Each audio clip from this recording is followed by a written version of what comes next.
Alright, I just saw Lonely Castle in the Mirror. This is the new A1 Pictures movie that just came out in theaters. Directed by Keiichi Hara, I believe, who is the original director for Crayon Shinchan. Not that that's really relevant, though, because that's not the tone for this movie at all. I just thought it was kind of interesting to lead off with that. And I didn't really know a whole lot about this movie going into it. I kind of just knew that G-Kids was bringing it over. But I saw recently that the director did an interview where he wanted to shine a light on how often kids just don't show up to school because they're being bullied or they are uncomfortable being there, so on and so forth. So I knew this movie was going to be about bullying and the effects it has on the youth of Japan. And that's certainly there. That is certainly the primary motivation for a lot of the main characters and what they do. Well, hold on. 1, 2, 3. It's there for 4 of them, I guess. And then the other students have their other reasons for not. The other characters have their reasons for not attending school. But it doesn't really do anything with that information.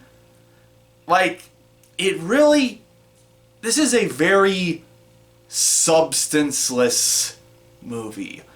It really doesn't. It presents you with this very big problem of these kids who are in these really bad situations don't want to go to school. And they just kind of stumble their way into solutions that don't really feel like solutions. Either because the solutions are supernatural, or they're just... I don't think this is what they intended, but some of the solutions are just get over it. And I don't think that was intentional at all, but it kind of just felt like you just need to keep pushing forward. Great. How? So I don't think this movie was very good at tackling the subject of bullying and absentee students and stuff. It's no Sangatsu Season 2, let's put it that way. Now, that's probably the gold standard for bullying stories in anime, so not the most fair comparison, but it really felt lacking in the... So, you got these 7 kids gathered in this supernatural world because they all have this wish deep in their hearts that would potentially make their lives better by having this wish. And they really don't focus on any of the characters aside from the main character, Kokoro. You get a few bits and pieces from the other characters, and then one of the characters has their whole there's this segment near the climax of the 3rd act where it just shows you everyone's trauma, and some of it's bullying, some of it's just general frustration. One of them is very tonally much darker than the others and is hugely whiplashing when you get to that one. But it's also the best animated segment of the season or of the movie, so a give and take, I guess.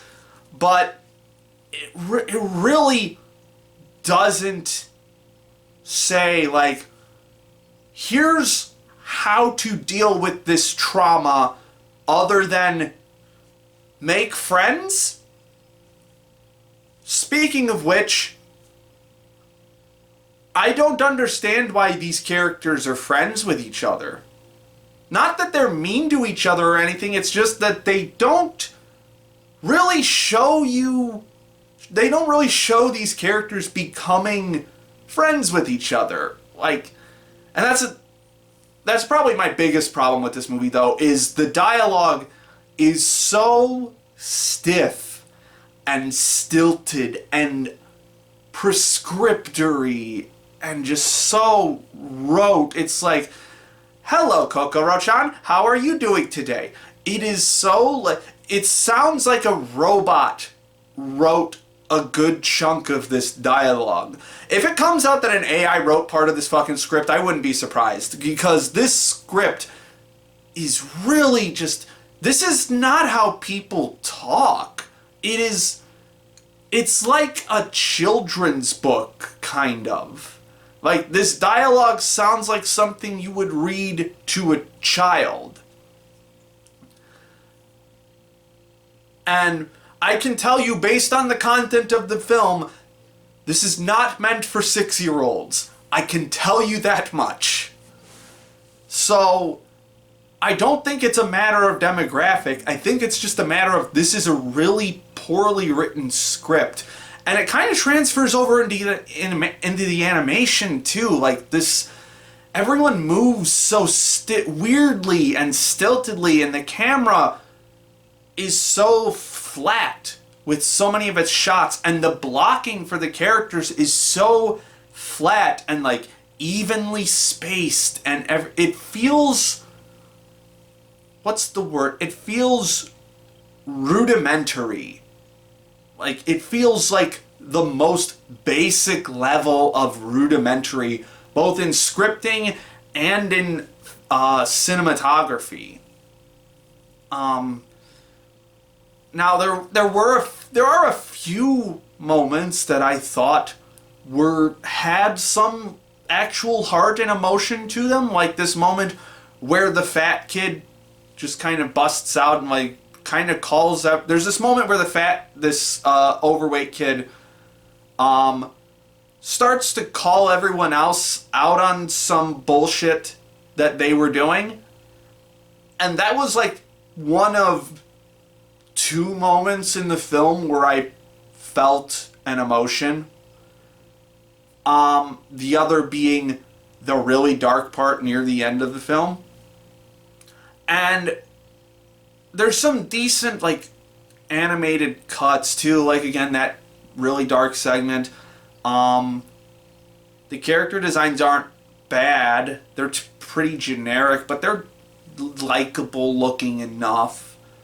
But there's really not a lot to this film. It is substanceless in the ways that matter. It's so... I can't even... Like, I wasn't really bored, I guess?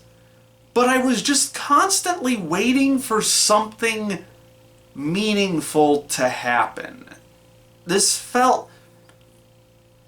I don't know if I'm being too hard on this film or not, but I really was disappointed by this. I don't know what I was expecting, but I was expecting more than something that sounds like it was written by a computer. And I'm not accusing it of that. I know it has a scriptwriter. It has a very famous scriptwriter, actually, whose name I forgot, but I know she has worked on a lot. She worked on a lot of stuff back in the 90s. Miho Maruo, I think. Miho something. But she's a pretty legacy kind of scriptwriter. This is not her best work. And this is certainly not Keiichi Hara and A1 Pictures' best work in terms of the cinematography. I really wanted to like this film because when it actually does talk about bullying, it portrays like the negative effects of bullying decently well, and how bullying it becomes like a systemic problem. It portrays that pretty well. It has like the class forming like cliques of people and then picking on someone to be the target of their bullying. It has the teacher making excuses for the bullying happening and not taking responsibility for it. And then on the other end, like, the main character's mom actually cares about her daughter and actually, like, fights to help her. And it has some really interesting, like, I didn't even know that Japan had, like, what they call free schools or alternative schools, where it's just you go to these schools when you don't want to go to your regular school. I didn't even know that that was a thing, and it sounds like a really interesting concept to explore, like in what they did in Fortune Favors Lady Nikuko with that place where the neurodivergent kids go. That would have been cool to explore. But the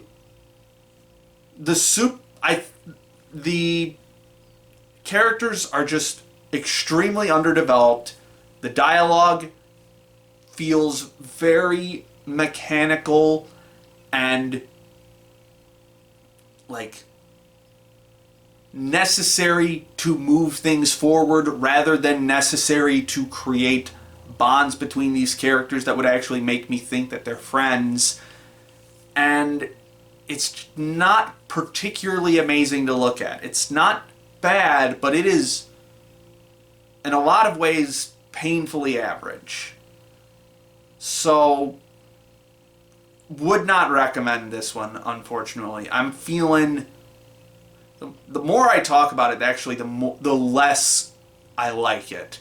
I'm feeling like a light to decent 4 on this one. It's not offensively bad in any way, but it is just sorely lacking in the substance that would make it click for me. So, yeah, that's all I have to say on that. Join me for whatever movie I watch next time, or whenever I finally spin up the seasonal wrap-up show again. Hopefully that I get caught up on that soon. I'm like 3 seasons behind now. I got a lot of anime to watch. But until then, my name is Ember, and I'll see you next time.